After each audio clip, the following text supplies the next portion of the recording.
Dans l'actualité, le gouvernement échange avec les missions diplomatiques, les postes consulaires et les organisations internationales et interafricaines.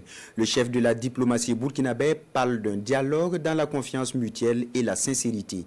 Ils sont appelés à renforcer les questions de coopération entre le Burkina Faso et ses partenaires. La cérémonie d'ouverture avec Jean-Eudes Bayala et Sonia Kokti. Le gouvernement renouvelle son ouverture face à ses partenaires diplomatiques à travers cette rencontre 4e du genre. Ce dialogue direct s'ouvre pour une journée de travaux. Les questions sécuritaires, économiques, humanitaires sont quelques axes des échanges.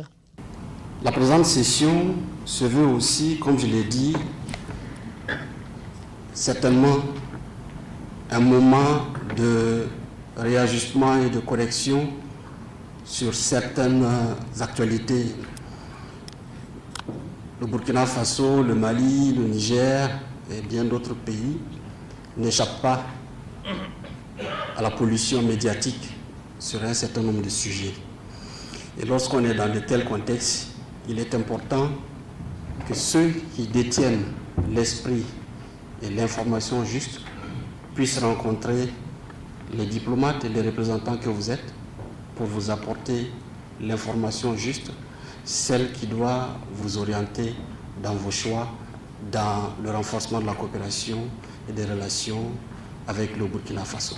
Avant qu'on commence les travaux, je souhaitais juste rappeler un peu la situation dans laquelle notre pays se trouve, qui est bien connue de tous, et insister sur l'objectif que nous visons, et souhaiter la collaboration, la coopération de tous, de sorte que le Burkina Faso, les pays de l'AES puissent atteindre ces objectifs, qui ne sont autres que la recherche du bonheur de nos peuples.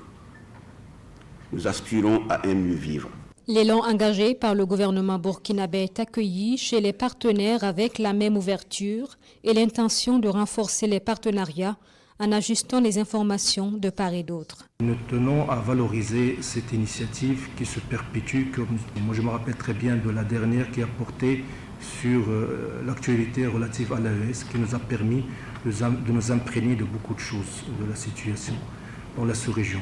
Donc j'invite l'ensemble des membres du corps diplomatique ici présents à se saisir de cette occasion que je dirais unique et qui dénote d'une volonté réelle de dialogue et d'échange. Et je vous invite donc à donner un contenu concret à nos échanges et à avoir les informations de première main, comme on dit, de la part des autorités qui sont attitrées. Et il s'agit d'un cadre d'échange sur la base de la confiance mutuelle et de la sincérité. La rencontre connaît également la présence de partenaires à travers les organisations internationales et panafricaines.